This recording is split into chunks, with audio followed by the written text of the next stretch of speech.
సార్వత్రిక సమరంలో దూకుడు పెంచింది కాంగ్రెస్. అన్ని వర్గాలను ఆకట్టుకునేలా మేనిఫెస్టోలో వరాల జల్లు కురిపించింది.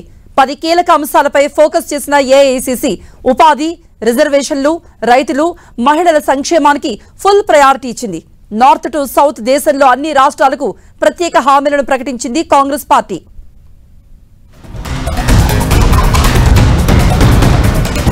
సంక్షేమ పథకాలతో ఓటర్లను ఆకట్టుకునే ప్రయత్నం చేస్తోంది కాంగ్రెస్. కర్ణాటక, తెలంగాణ మేనిఫెస్టో మోడల్ను దేశవ్యాప్తంగా అమలు చేసేలా మేనిఫెస్టోను డిజైన్ చేసింది. 2 రాష్ట్రాల్లో ప్రజలను ఆకట్టుకున్న అంశాలను పార్టీ జాతీయ మేనిఫెస్టోలో పెట్టింది కాంగ్రెస్ పార్టీ. 5 న్యాయ్ 25 గ్యారంటీస్ పేరుతో దేశంలోని అన్ని వర్గాలను ఆకట్టుకునేలా గ్యారంటీలు, హామీలను ప్రకటించింది. సామాజిక సంక్షేమ పథకాలతో 25 గ్యారంటీలను మేనిఫెస్టోలో చేర్చింది కాంగ్రెస్ పార్టీ. ముఖ్యంగా నిరుద్యోగితపై కాంగ్రెస్ పార్టీ ప్రత్యేక దృష్టి పెట్టింది. 30 లక్షల ఉద్యోగాలు కల్పిస్తామంటూ యువతను ఆకట్టుకునే ప్రయత్నం చేస్తోంది. 5,000 కోట్లతో యువతకు స్టార్టప్ ఫండ్ ఏర్పాటు చేస్తామని హామీ ఇచ్చింది. విద్యార్థులకు ₹1,00,000 ఆర్థిక సాయం చేస్తామని ప్రకటించింది. రైట్ టు అప్రెంటిస్ పై చట్టం తీసుకొస్తామని ప్రకటించింది కాంగ్రెస్. దేశంలో కీలకంగా ఉన్న రిజర్వేషన్ల సమస్యపై కూడా కాంగ్రెస్ ఒక అడుగు ముందుకేసి హామీ ఇచ్చింది. అధికారంలోకి వస్తే కులగణన చేయడంతో పాటు 50% రిజర్వేషన్ల పరిమితిని తొలగిస్తామని ఎప్పటినుంచో చెబుతూ వస్తున్నారు రాహుల్ గాంధీ. ఇప్పుడదే విషయాన్ని ఎన్నికల మేనిఫెస్టోలో పెట్టింది. రిజర్వేషన్లు, కులగణన అంశం నిరుద్యోగ యువతను ఆకట్టుకుంటుందని భావిస్తోంది హస్తం పార్టీ. త్రివిధ దళాల్లో ఉద్యోగాల భర్తీ కోసం మోదీ సర్కార్ కొత్తగా తీసుకొచ్చిన అగ్నివీర్ స్కీమ్ను రద్దు చేస్తామంటోంది కాంగ్రెస్. అగ్నివీర్ స్కీమ్తో త్రివిధ దళాల్లో చేరితే ఉద్యోగ భద్రత లేదన్న అసంతృప్తిలో ఉన్నారు నిరుద్యోగులు. ఆ స్కీమ్ను రద్దు చేసి పాత విధానంలోనే రిక్రూట్మెంట్ కొనసాగిస్తామని చెప్పడం ద్వారా నిరుద్యోగ యువతకు దగ్గర కావాలని ప్లాన్ చేస్తోంది కాంగ్రెస్. కాంగ్రెస్ మేనిఫెస్టోలో మహిళలకు ప్రాధాన్యత కల్పించారు.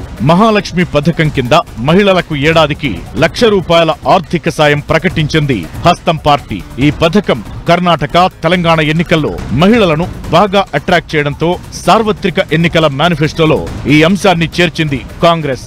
బస్సు ప్రయాణంలో మహిళలకు రాయితీ ఇస్తామంటోంది. కర్ణాటక, తెలంగాణలో కాంగ్రెస్ ప్రభుత్వాలు మహిళలకు ఫ్రీ బస్సు అమలు చేస్తున్నాయి. ఇక కేంద్ర ప్రభుత్వ ఉద్యోగాల్లో మహిళలకు 50% రిజర్వేషన్లు కల్పిస్తామంటూ చెప్పుకొచ్చారు రాహుల్ గాంధీ.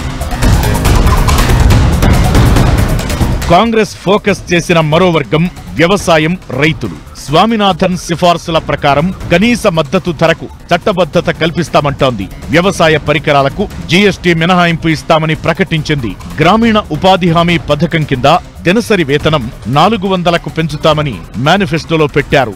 రైతులను ఆదుకునేందుకు రుణమాఫీపై కమిషన్ ఏర్పాటు చేస్తామని ప్రకటించింది కాంగ్రెస్. రైల్వేల ప్రైవేటీకరణ నిలిపేస్తామని చెబుతోంది కాంగ్రెస్.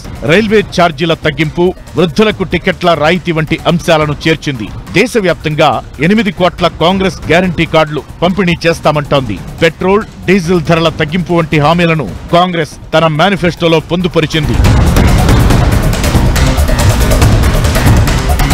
మేనిఫెస్టో ప్రకటన సందర్భంగా కీలక వ్యాఖ్యలు చేశారు కాంగ్రెస్ అగ్రనేత రాహుల్ గాంధీ.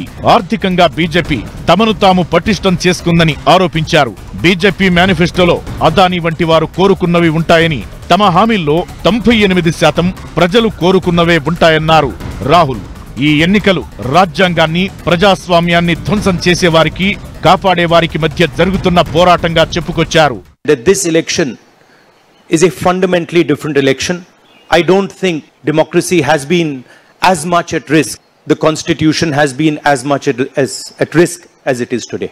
NDA नरेंद्र मोदी जी जो constitution पर आक्रमण कर रहे हैं, लोकतंत्र पर आक्रमण कर रहे हैं, institutions को कैप्चर कर रहे हैं, और दूसरी तरफ इंडिया अलायंस जो constitution की रक्षा करता है, लोकतंत्र की रक्षा करता है. तो ये चुनाव इन दोनों फोर्सेस के बीच में है. ఎన్నికల ఫైట్ పై ఇంట్రెస్టింగ్ కామెంట్స్ చేశారు రాహుల్. కొన్ని మీడియా సంస్థలు ఊహించిన దానికంటే ఈసారి క్లోజ్ ఫైట్ ఉంటుందన్నారు. ఈ ఎన్నికల్లో అద్భుతంగా పోరాడి విజయం సాధించబోతున్నట్లు రాహుల్ ధీమా వ్యక్తం చేశారు. వాజ్పేయి ప్రధానిగా ఉన్నప్పుడు కూడా ఇండియా షైనింగ్ పేరుతో బీజేపీ ఇప్పట్లానే ప్రచారం చేసిందన్నారు రాహుల్. बीजेपी ने एक प्रकार से पॉलिटिकल फंडिंग एक्सटोर्शन से, धमकी से, प्रेशर से बनाई है। खड़गे जी ने कहा जो भी भ्रष्ट हैं वो सब बीजेपी में जा रहे हैं। उसका कारण है क्योंकि नरेंद्र मोदी जी चाहते हैं कि पॉलिटिकल फाइनेंस की मोनोपोली उनके हाथों में हो। నిరుద్యోగులు, రైతులు, మహిళల కోసం సంక్షేమ పథకాలే కాకుండా అధికారంలోకి వస్తే దేశాన్ని ఆర్థికంగా గాడిలో పెడతామంటోంది కాంగ్రెస్. కేంద్ర రాష్ట్ర ప్రభుత్వాల మధ్య ఫెడరల్ స్ఫూర్తిని పెంచుతామని, దేశ భద్రత విషయంలో రాజీ పడే ప్రసక్తే లేదని స్పష్టం చేసింది. పర్యావరణ పరిరక్షణపై కూడా ప్రత్యేక దృష్టి పెడతామని మేనిఫెస్టోలో తెలిపింది కాంగ్రెస్ పార్టీ.